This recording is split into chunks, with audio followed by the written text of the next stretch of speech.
Il y a 3 jours que Jésus est mort. Il était crucifié, ça veut dire cloué sur une croix. Et puis on a pris son corps et on l'a enfermé dans un tombeau, une grotte, et on a roulé une grosse pierre devant bien fermée. Ça, c'est sûr que ses amis, les disciples, ont peur. Et en voilà 2 qui décident de quitter Jérusalem à toute vitesse. Ils s'en vont à 2 heures de marche dans un petit village qui s'appelle Emmaüs. Et ils sont là sur le chemin, en train d'avancer. Ils sont tristes. Ils se racontent tout ce qui s'est passé ces derniers jours à Jérusalem. Mais Jésus est mort. Jésus est mort. Il y a bien 1 ou 2 femmes qui sont allées au tombeau le matin. La pierre était roulée, ils n'ont vu personne. Mais Jésus, ils ne l'ont pas vu. Et ils continuent de descendre le chemin quand tout d'un coup, Jésus se trouve à côté d'eux. Mais eux, ils ne le reconnaissent pas. C'est bizarre. Ils n'ont pas vu que c'était lui. Et Jésus dit, « Mais de quoi vous parlez, là, en chemin ? Oh, on parle de ce qui s'est passé à Jérusalem. Mais qu'est-ce qui s'est passé à Jérusalem ? Comment, monsieur, vous ne savez pas ? On a crucifié Jésus. On l'a tué alors que c'était quelqu'un de super. Il faisait des miracles, les gens l'aimaient, les enfants, tout le monde l'aimait.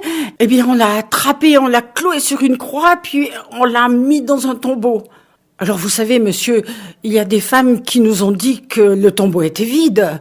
Mais comment est-ce que c'est possible ? Nous, on croyait que Jésus allait être roi, qu'il allait mettre les Romains dehors, et on s'est trompé, on s'est complètement trompé.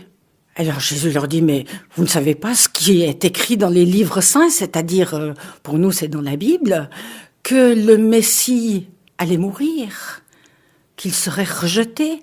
C'est marqué, ça a été écrit il y a plusieurs centaines d'années. Ils ont continué à discuter jusqu'au village d'Emmaüs. Et là, les disciples ont voulu rentrer dans une maison et puis Jésus a voulu continuer son chemin tout seul. Mais non, écoutez monsieur, venez rentrer, il commence à faire nuit, vous allez manger avec nous, ça sera sympa. Ils sont rentrés dans la maison, se sont installés à table.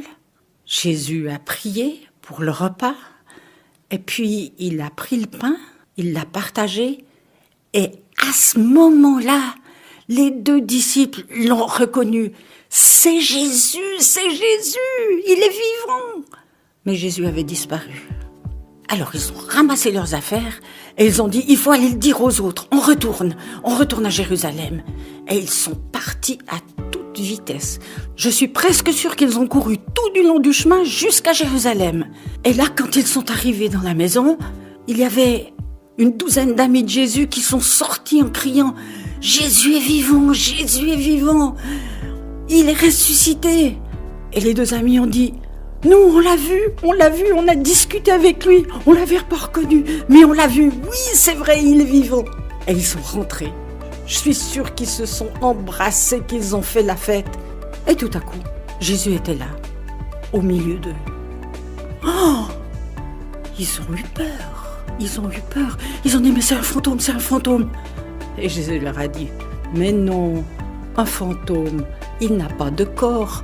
Touchez-moi, regardez mes mains, regardez mes blessures. Vous pouvez me pincer, je suis là, au milieu de vous. Et ils se sont installés pour manger. C'est vrai, Jésus est vraiment, vraiment vivant.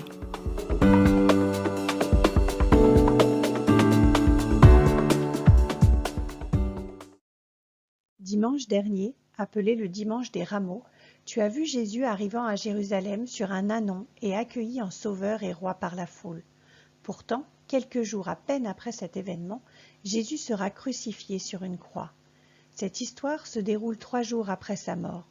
Je t'invite à relire avec tes parents dans la Bible comment Jésus est passé en moins d'1 semaine de l'homme apprécié et aimé par la majorité du peuple à celui que l'on a tué et cloué sur une croix.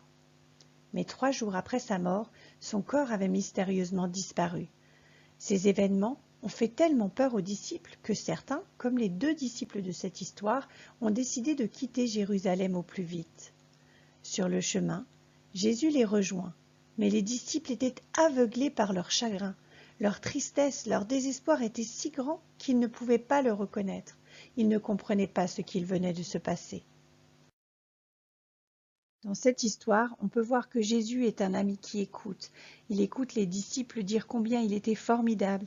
Il les écoute raconter ses actions extraordinaires. Regarde ces quelques images, peut-être que ça te rappellera certaines histoires de Jésus que tu as déjà pu entendre. Mais Jésus les écoute aussi dire leur tristesse, leur déception. Il s'attendait, comme beaucoup d'autres, à un roi glorieux, un roi qui les sauverait des Romains, un roi qui porterait une belle couronne en or et qui serait assis sur un trône magnifique. Et non, tout s'est passé autrement. Ils n'ont pas compris pourquoi en réalité Jésus a dû porter une couronne d'épines, pourquoi il a été cloué sur une croix et placé dans un tombeau. Sa mort pour eux était incompréhensible. Comment peut-on tuer ou laisser tuer un homme aussi extraordinaire? Une fois que les disciples ont fini de dire tout ce qu'ils avaient sur le cœur, alors ils étaient enfin prêts à écouter Jésus, qu'ils n'avaient toujours pas reconnu d'ailleurs.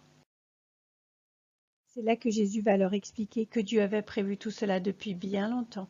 C'est exactement ce qui devait arriver parce que Dieu t'aimait infiniment. Jésus, Dieu venu sur terre comme un simple homme, pas comme un roi glorieux. Jésus a accepté de souffrir et de prendre sur lui tous nos péchés. Jésus a accepté de mourir sur une croix à la place de tous les êtres humains pour les sauver, pour te sauver, pour me sauver. Ensuite, son corps fut placé dans un tombeau. Mais Jésus, Dieu fait homme, ne pouvait pas rester mort. Il est plus fort que la mort. Ce n'est que 3 jours après, lorsque les femmes ont trouvé le tombeau vide et que le corps de Jésus avait disparu, ce n'est qu'à ce moment-là que l'on a pu voir que Jésus était plus fort que tout. Jésus est ressuscité, Jésus a vaincu la mort, Jésus est venu sur terre pour que par sa mort nous soyons sauvés. Pourquoi Jésus a fait tout cela? Jésus est venu pour nous sauver de tout ce qu'il y a de méchant en nous. Tu sais bien que tu ne fais pas toujours ce qu'il faut, non? Parfois peut-être que tu embêtes ton frère ou ta sœur. Parfois peut-être aussi que tu parles mal à tes parents. Peut-être qu'il t'arrive aussi de faire des colères, de te fâcher, ou bien encore de mentir ou de cacher des choses. Ne t'inquiète pas, je te rassure, personne n'est parfait. Moi aussi, il m'arrive de faire des choses que je ne devrais pas. Mais Dieu nous aime. Il a envoyé Jésus, son Fils, pour faire de nous des meilleures personnes. Dieu est bon, il nous pardonne toutes les mauvaises choses qu'il nous arrive de faire. Il nous suffit juste d'aller lui demander pardon. En fait, la mort de Jésus, c'est Jésus qui nous ouvre un nouveau chemin. J'aime beaucoup cette image. D'un côté, il y a nous, ce petit bonhomme blanc, sur une terre sombre avec de gros nuages gris qui représentent toutes les mauvaises choses qu'il nous arrive de faire. Et de l'autre côté, il y a une belle pelouse verte avec un beau ciel bleu. Entre les deux, pour traverser, il y a la croix de Jésus. Cette image nous montre que Jésus est le chemin qui mène à une vie meilleure, le chemin qui mène à Dieu. Si tu crois en Jésus, si tu crois qu'il est mort pour toi sur la croix, alors tu pourras emprunter ce pont qui te mènera à une vie bien plus belle. En ce jour du dimanche de Pâques, nous voulons nous rappeler ce cadeau magnifique de l'amour de Jésus pour nous. Voudrais-tu le remercier avec moi pour tout ce qu'il a fait pour nous? Seigneur, merci pour ton sacrifice sur la croix pour moi. Merci pour ton amour infini. Merci parce que tu es vivant et que tu m'accompagnes tous les jours de ma vie. Aide-moi à suivre chaque jour ton exemple et à aimer les autres comme tu m'as aimé. Amen. Je te souhaite un bon dimanche et à la semaine prochaine.